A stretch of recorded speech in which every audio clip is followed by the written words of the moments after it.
Ya, jumper.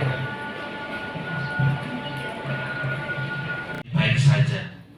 Ini terbukti memang dengan satu tingkat upah di Yogyakarta ini masih cukup rendah.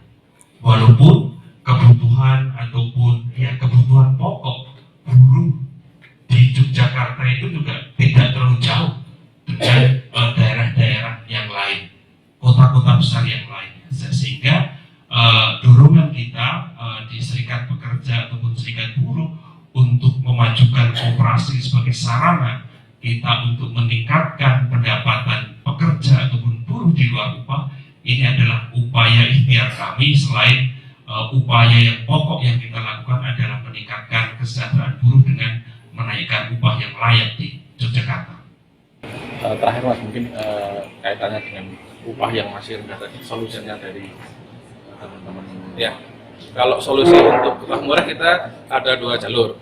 Yang pertama adalah dengan meningkatkan pendapatan buruh di luar upah, yaitu dengan membentuk koperasi buruh.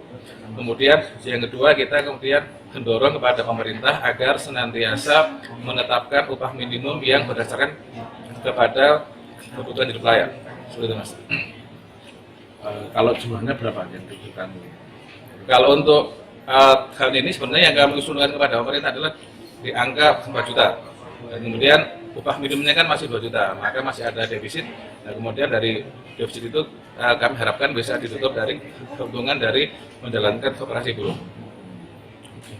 Mas, mohon izin. Ya. Kalau ini kan usaha untuk meningkatkan kesejahteraan buruh kan dengan koperasi, kemudian mungkin nggak untuk meningkatkan UMR berdasarkan analisis Mas Irsyad tentang situasi ekonomi dan perusahaan terutama yang ada di Jogja, Mas? Mungkin, masih mungkin, Mas? Ya, masih mungkin ya. Jadi kalau kami mengambil data dari BPS, misalnya pada saat pandemi saja itu satu orang buruh di industri besar dan menengah itu kan bisa menghasilkan keuntungan 17 juta.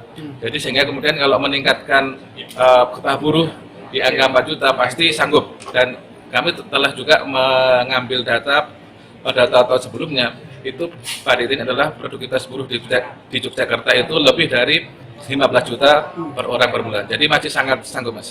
Oke. Hambatannya apa kalau sampai sekarang kok masih belum dinaikkan UMR-nya? Hambatannya adalah karena ada peraturan perundang-undangan. Jadi sejak tahun 2015 itu ada PP 78 tahun 2015, kemudian di tahun 2020 dan seterusnya itu ada Undang-Undang Cipta Kerja yang mana kemudian mereka pemerintah dalam ini untuk menetapkan upah minimum itu kan pakai rumus, yang mana kemudian rumusnya itu tidak mencerminkan harga kebutuhan hidup layak. Jadi ada hambatan secara struktural untuk bisa menaikkan upah buruh secara signifikan. Oke. Kalau adanya Omnibus Law itu juga tidak membantu? Nah, justru Undang-Undang Cipta Kerja merupakan salah satu bagian dari masalah sendiri. Jadi Undang-Undang Cipta Kerja itu masih harus direvisi lagi, terutama lagi bagian soal penetapan upah, karena Undang-Undang Cipta Kerja itu memiliki formula yang itu bisa menghambat kenaikan upah buruh secara lebih signifikan.